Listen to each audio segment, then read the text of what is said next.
اعوذ باللہ من الشیطان الرجیم بسم اللہ الرحمن الرحیم الصلاۃ والسلام علیک یا رسول اللہ وعلی آلک و اصحابک یا حبیب اللہ۔ السلام علیکم ورحمۃ اللہ وبرکاتہ۔ دل کی گہرائیوں سے ابرار حسین کو، زکریا شیخ اشرفی کو اور مسرور نعت اکیڈمی کو مبارکباد پیش کرتا ہوں کہ انہوں نے ڈاکٹر اسحاق قریشی صاحب جیسے فاضل عالم اور بے حساب صفات کے مالک شخصیت کی شان میں، ان کی یاد میں، ان کے کارناموں کو تازہ کرنے کے لیے یہ جو ایک بظاہر چھوٹی سی لیکن مانن بہت بڑی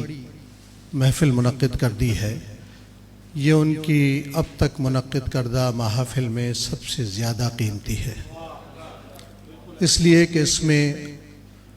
ڈاکٹر صاحب کا تعلق کراچی سے نہیں تھا۔ ان پر جاننے والے، ان پر پڑھنے والے، ان کو پڑھنے والے بہت کم لوگ یہاں تھے، لیکن جب اللہ اپنے کسی بندے پر مہربان ہوتا ہے تو وہ ایسے حالات پیدا کرتا ہے کہ جس علاقے میں چاہے اس بندے کی معرفت پہنچائے، اس کے کام کی حکمت کو آشکار کرے، اس کے کام کی برکتوں کو پھیلا دے۔ تو آج کی یہ تقریب اس بات کا اعلامیہ ہے کہ ان لوگوں کے اخلاص کی بنیاد، اخلاص کی وجہ سے یہ محفل ہر اعتبار سے کامیاب محفل ہے۔ میں کچھ تاخیر سے آیا، لیکن خدا کا شکر ہے کہ زیادہ تاخیر نہیں ہوئی اور میں کچھ دوستوں کو یہاں گفتگو کرتے ہوئے سن سکا، اس لیے کہ یہ گفتگو میری توقع سے زیادہ بڑی ہوئی، میری توقع سے زیادہ فکر افروز ہوئی، اور میں اپنے ان دوستوں کو جن کو سن سکا ان پر فخر کر سکتا ہوں، اور جن کو نہیں سن سکا ان سے میں معذرت کرتا ہوں۔ ڈاکٹر صاحب کی کتابوں کے حوالے سے بات ہوئی۔ حق یہ ہے کہ لکھنے پڑھنے والے پر اس کے علمی حوالوں سے زیادہ بات کی جائے، اور وہ یہاں بات ہوئی، لیکن میرا ان سب لوگوں کو سننے کے بعد ان باتوں کو دہرانے کا کوئی ارادہ نہیں ہے، اس لیے کہ میں شروع سے اس بات کا پر یقین رکھتا ہوں کہ کم وقت میں جتنی نئی باتیں آپ سامعین تک پہنچا سکیں وہ نافع ہوتی ہیں، اور اگر ہر آدمی دہرا کر الف سے شروع کرے اور یہاں تک جائے تو لوگوں کی سماعتیں بوجھل ہو جاتی ہیں۔ ڈاکٹر صاحب سے میرا بہت گہرا تعلق رہا، اس کی کئی وجوہات تھیں، جس میں سب سے بڑی وجہ جو تھی وہ اللہ کی رحمت تھی۔ 1991 اکتوبر کا آخری ہفتہ میری یادداشت میں آج بھی تر و تازہ ہے، جب میں فیصل آباد میں ایک لیبر کانفرنس میں گفتگو کے لیے مدعو کیا گیا، کیونکہ اس زمانے میں مجھے لیبر لیڈر ہونے کا، حالانکہ بہت ابتدائی عمر تھی میری، لیکن شوق تھا بولنے کا کچھ زیادہ، تو شاید ان کے کام آ گیا کچھ عرصہ۔ اس شوق میں پہنچا فیصل آباد، اور فیصل آباد میں جس ہوٹل میں میں ٹھہرا وہ ایک نہایت چھوٹا سا ہوٹل تھا جہاں لیبر لیڈر ٹھہر سکتے تھے، وہ تھا محفل ہوٹل۔ شام کو، دن میں ہم نے اپنی سرکاری مصروفیات سے نبردآزما ہوئے جس طرح بھی ہو سکتے تھے، شام کو اسی ہوٹل میں ایک نشستگاہ تھی نیچے جہاں لوگ چائے پینے بیٹھتے تھے، تو میں چائے پینے نیچے اترا، اور یہ ڈاکٹر عزیز احسن صاحب یہاں موجود ہیں، نعت کے سفر میں میرے ساتھ بہت رہے ہیں، پتہ نہیں اس میں سے بہت ساری باتیں شاید ان کے علم میں بھی نہ ہوں۔ جب میں نیچے اٹھا محفل ہوٹل میں تو دیکھا 2-3 شاعر بیٹھے ہوئے ایک دوسرے کو کلام سنا رہے ہیں۔ اب مجھ جیسے آدمی کی تھکاوٹ دور کرنے کے لیے اس سے زیادہ بہتر ماحول کیا ہو سکتا تھا کہ اس سے کچھ سخن شناس لوگ مل جائیں۔ میں نے سنا انہیں خاموشی سے چائے پیتے ہوئے، تو اس میں ایک صاحب ڈاکٹر ریاض مجید تھے، جن کا نام میں نے سنا ہوا تھا لیکن متعارف پہلی بار ہو رہا تھا، تو میں نے کچھ گفتگو میں حصہ لیا۔ تو ڈاکٹر ریاض مجید کا مزاج یہ ہے کہ وہ جہاں بھی کسی آدمی میں کوئی چمک دمک دیکھتے ہیں تو اسے فوراً قابو کرتے ہیں اور اس کو پھر اس کے اعزاز میں کوئی نہ کوئی بزم سجا لیتے ہیں اور اس طرح وہ آدمی کسی نہ کسی منزل پر اگر پہنچنے کا اہل ہو تو پہنچ جاتا ہے۔ تو انہوں نے کہا کل اعزاز آپ کے اعزاز میں ایک نشست رکھی ہے، حلقہ ارباب ذوق کے زیر اہتمام شعری نشست، جس میں ہم مختلف شعراء کو جمع کریں گے اور آپ کا کلام بھی سنیں گے۔ اس نشست کو نعتیہ نشست قرار دیا گیا۔ اگلے دن جب میں نشست میں پہنچا تو وہ ڈائریکٹر کالجز اور ڈائریکٹر تعلیمات ڈاکٹر محمد اسحاق قریشی کی سرکاری رہائش گاہ تھی۔ ڈاکٹر صاحب سے میں اس وقت تک واقف نہیں تھا، نام سنا ہوا تھا میں نے، لیکن پڑھا کچھ نہیں تھا، اور نعت رنگ کے شمارے آنا شروع ہوئے تھے تو میں ہر ایسے آدمی کے پیچھے بھاگتا تھا جہاں مجھے کچھ نعت شناسی کی روشنی محسوس ہو کہ یہ شخص کچھ کہے گا، کچھ لکھے گا تو نعت کی معرفت عام ہوگی، نعت کو سمجھنا، نعت کی تفہیم کو عام کرنا لوگوں کے لیے سہل ہو جائے گا۔ وہ نشست بہت اہمیت تھی، نہ صرف میری زندگی کے مرحلوں میں، اس لیے کہ مجھے وہاں پہلی نشست تھی جو میرے اعزاز میں منعقد ہوئی، اور اس میں حافظ لدھیانوی صاحب اور فیصل آباد کے تمام اکابر شعراء نعت کے موجود تھے، تو میں نے وہاں کلام پڑھا۔ ڈاکٹر صاحب نے اس کے بعد ایک نہایت خوبصورت گفتگو کی جو نعت کی معرفت پر مبنی تھی، اور آخر میں انہوں نے چند کلمات میرے آنے پر شکر گزاری کے اور محبت کے، اور ایک نوجوان نعت گو کو جس طرح لوگ تھپکی دیتے ہیں اس طرح کے تھے، لیکن میرے لیے وہ بہت بڑی بات تھی، اور اپنے اعزاز سے زیادہ بڑی بات یہ تھی کہ مجھے ایک ایسا آدمی مل گیا تھا جو نعت کی معرفت کو عام کرنے کے کام کو تقویت دے سکتا تھا۔ اس کے بعد ڈاکٹر صاحب کا نمبر میں نے لے لیا، کراچی آیا، انہیں کچھ شمارے بھیجے۔ اس زمانے میں نعت رنگ شروع نہیں ہوا تھا، لیکن میں اس کا خیال اپنے ذہن میں پکا رہا تھا، اس لیے کہ یہ بڑا خطرناک سا کام تھا۔ مجھے ایک آدمی کی تلاش تھی جو ڈاکٹر عزیز احسن کی صورت مل گئے، اور اس لیے کہ ان کا ایک مضمون میں نے پڑھا ہوا تھا بہت پہلے مختلف جگہوں پر، اور خاص طور پر ایک کالج کے رسالے میں، غالباً ناظم آباد کا کالج تھا، اور وہ مضمون بھی بہت عمدہ تھا۔ تو 95 میں جب رسالے کا آغاز ہوا تو میں نے جہاں حفیظ طائب صاحب سے، حافظ لدھیانوی سے، آسی کرنالی سے، ڈاکٹر ریاض مجید صاحب سے، ڈاکٹر اسحاق قریشی صاحب سے، سب سے رابطہ کیا۔ اس میں بیشتر بزرگوں نے تو یہ سمجھایا کہ بیٹے یہ بہت خطرناک کام ہے، نعت پر تنقید سن کے ہی لوگ منہ بنا لیں گے اور مزاج خراب ہو جائے گا، کیونکہ ہمارے ہاں تنقید ہمیشہ تنقید کے معنوں میں لیا جاتا ہے، اور نعت پر جب بھی تنقید ہوئی تو وہ دوسرے مسالک کی طرف سے ہوئی، اور اس میں یقیناً کوئی نہ کوئی ایسا پہلو ہوتا تھا جس میں وہ اپنے موقف کی اہمیت کی وجہ سے دوسروں کے افکار و خیالات کو باطل قرار دینے کی کوشش کرتے تھے۔ تو یہ ایک رویہ عام تھا، لیکن بعض دوستوں نے، بعض بزرگوں نے بڑی حوصلہ افزائی کی، اور ان بزرگوں میں ڈاکٹر اسحاق قریشی صاحب بھی موجود تھے۔ مجھے ان کے مضامین ملے اور مضامین شائع ہونے لگے، اور میرا رسالہ چونکہ روز اول ہی سے ہندوستان پاکستان میں ہر جگہ جاتا تھا تو ڈاکٹر صاحب کی طرف لوگ متوجہ ہوئے، پڑھنے والے، کہ بھئی یہ کون سی شخصیت ہے۔ ڈاکٹر صاحب کا مقالہ چھپا تو اس مقالے کی پہلی تقریب ہوئی ان کے اعزاز میں داتا دربار کا جو کمپلیکس بنا ہے، اس زمانے میں نیا نیا بنا تھا، راجہ رشید محمود نے سید حجویر نعت کونسل کی طرف سے اس کی تقریب رونمائی رکھی۔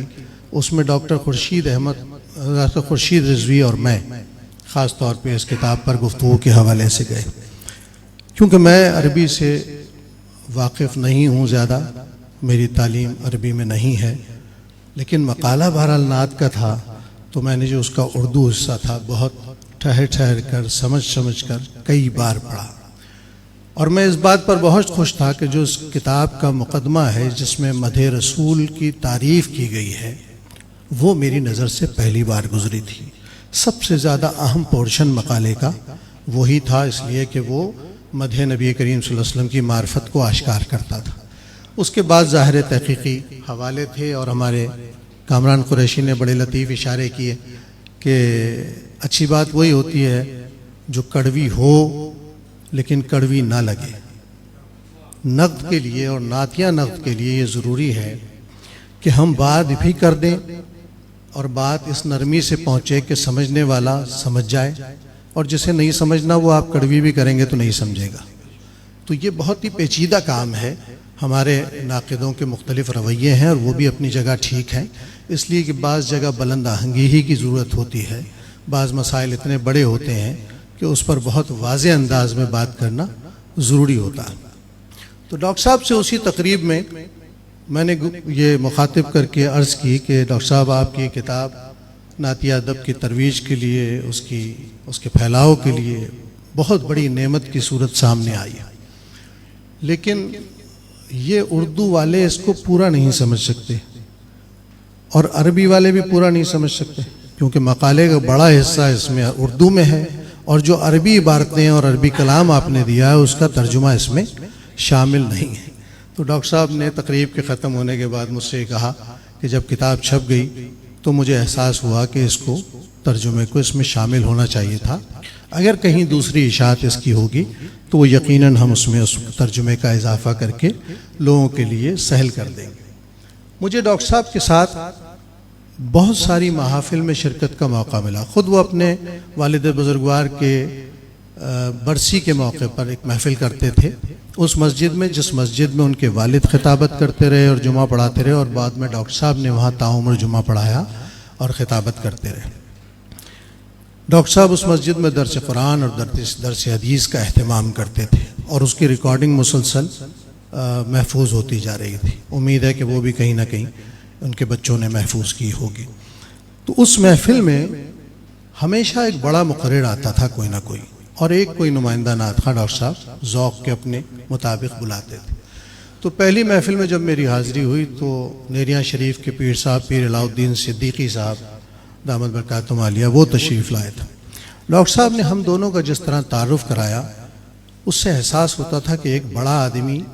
جب کسی چھوٹے آدمی کو کسی بڑے آدمی کے سامنے پیش کرتا ہے تو کس محبت سے پیش کرتا ہے۔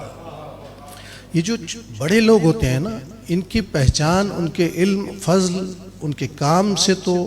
ہوتی ہے اور ہونی چاہیے، لیکن پہلے اخلاق سے ہوتی ہے، کردار سے ہوتی ہے، مروت محبت رواداری سے ہوتی ہے۔ ہر وہ آدمی جو اپنے بعد آنے والوں میں کوئی روشنی دیکھتا ہے، کوئی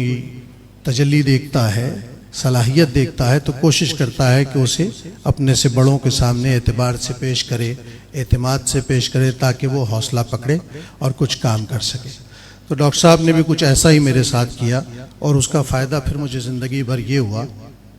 کہ پیر علاؤ الدین صدیقی صاحب جہاں جہاں مجھے ملے، حد یہ ہے کہ جب وہ اپنا ٹی وی شروع کر رہے تھے، اس زمانے میں ہم دونوں عمرے پر تھے، تو مسجد نبوی شریف میں 6 گھنٹے کی نشستیں رہیں صرف اس بات پر کہ چینل کیسا ہوگا، کیا ہوگا، لیکن اس میں فیض شامل تھا ڈاکٹر اسحاق قریشی کا۔ یہ الگ بات ہے کہ ڈاکٹر اسحاق قریشی صاحب کو اس یونیورسٹی میں، نیریاں شریف کی جو یونیورسٹی بنی، اس میں بلایا گیا بہت اہتمام کے ساتھ، لیکن باوجود ڈاکٹر صاحب وہاں مطمئن نہیں ہو سکے اور اسے چھوڑ آئے، اور جس کا ان کو ملال بھی تھا۔ لیکن یہ اسی زمانے کی بات ہے جب میں نے ڈاکٹر صاحب سے کہا کہ نعت کی ایک چیئر نیریاں شریف کی اس اسلامک یونیورسٹی میں ضرور بننا چاہیے، اور ڈاکٹر صاحب نے اس کا باقاعدہ اعلان بھی کر دیا، لیکن جب خود وہاں سے چلے آئے تو پھر اتنا فعال وہ معاملات نہ رہ سکے، اور بعد میں کسی نے توجہ بھی نہیں کی، اس لیے کہ عموماً یہ ہوتا ہے کہ ادارے قائم کرنے والے اپنے ذہن اور نظریے سے کام کرنے کی کوشش کرتے ہیں اور کرتے بھی ہیں، لیکن بعد میں آنے والے ضروری نہیں کہ اسے پورے طور پر سنبھال سکیں۔ تو نیریاں شریف کی یونیورسٹی میں وہ کام نہیں ہو سکا۔ ڈاکٹر صاحب کے کئی مضامین نعت رنگ میں چھپے، اور ان کے ہر مضمون نے، یعنی ڈاکٹر صاحب لکھتے ہمارے یہاں اردو میں تھے، لیکن چونکہ سارا ذہنی پس منظر ان کا عربی کا تھا اور بیشتر فارسی کا بھی تھا، کیونکہ ان سے آپ گفتگو کریں، ان کی تحریر پڑھیں تو اس میں جتنی کثرت سے حوالے وہ دیتے تھے وہ سب عربی شاعری کے یا پھر فارسی شاعری کے آتے تھے، یا پھر تیسرے نمبر پر اردو شاعری کے حوالے آتے تھے۔ تو ڈاکٹر صاحب نے کئی مضامین لکھے، بلکہ ایک مضمون تو ایسا بھی تھا جس پر ایک قضیہ بھی کھڑا ہوا، کیونکہ پرچہ سارے اہل علم کے پاس جاتا تھا۔ تو ڈاکٹر صاحب کا ایک مضمون چھپا حضرت حسان بن ثابت رضی اللہ عنہ کے قطعے پر، وہ جو قطع ہے جس میں آپ ویسا پیدا کیے گئے جیسا ہاں واہ. تو ڈاکٹر عبداللہ عباس ندوی کا ایک خط آیا مجھے سعودی عرب سے،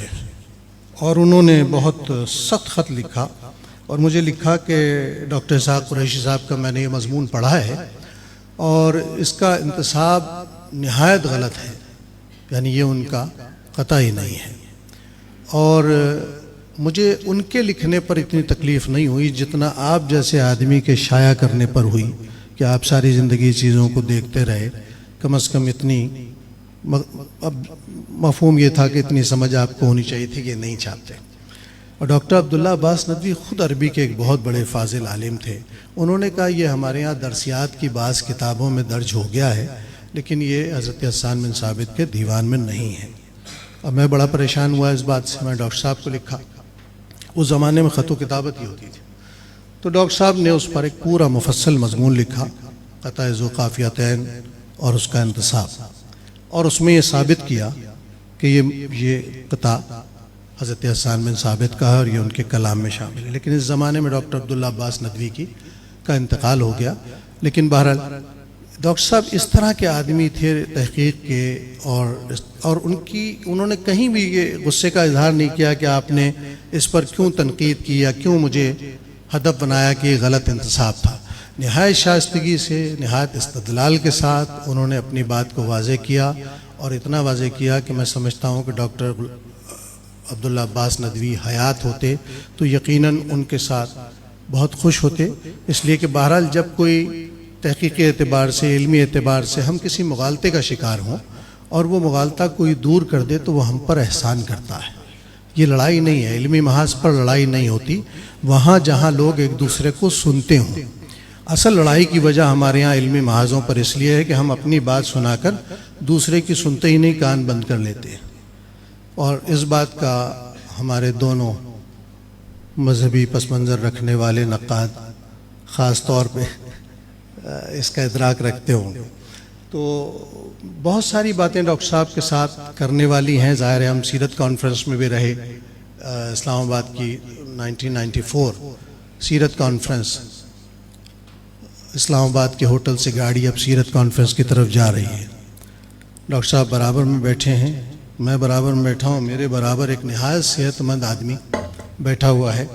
تو میں نے ان سے پوچھا، اور ڈاکٹر صاحب متوجہ ہیں، سہیل صاحب آپ سن لیجئے کہ کون کون لوگ آتے ہیں. تو میں نے پوچھا آپ کا کیا شغل ہے؟ تو اس نے کہا زمیندارہ. نہیں، میں نے کہا آپ لکھتے پڑھتے کیا ہیں؟ زمیندارہ کرتا ہوں. ڈاکٹر صاحب نے میرا ہاتھ پکڑا، کہنے لگے یہاں بہت سارے لوگ اپنی سیاسی وابستگیوں کی وجہ سے بھی آتے ہیں، آپ اس چکر میں نہ پڑیں کہ یہ کیا کرتے ہیں. یہ یہاں آ کے جو بھی کرتے ہیں ہم اس سے مختلف کچھ کر کے چلیں گے. اس طرح کی کچھ باتیں بھی شیئر کرنی چاہیے، اس لیے کہ یہ باتیں عام طور پر نہیں ہوتی ہیں. اور ہمارے فاضل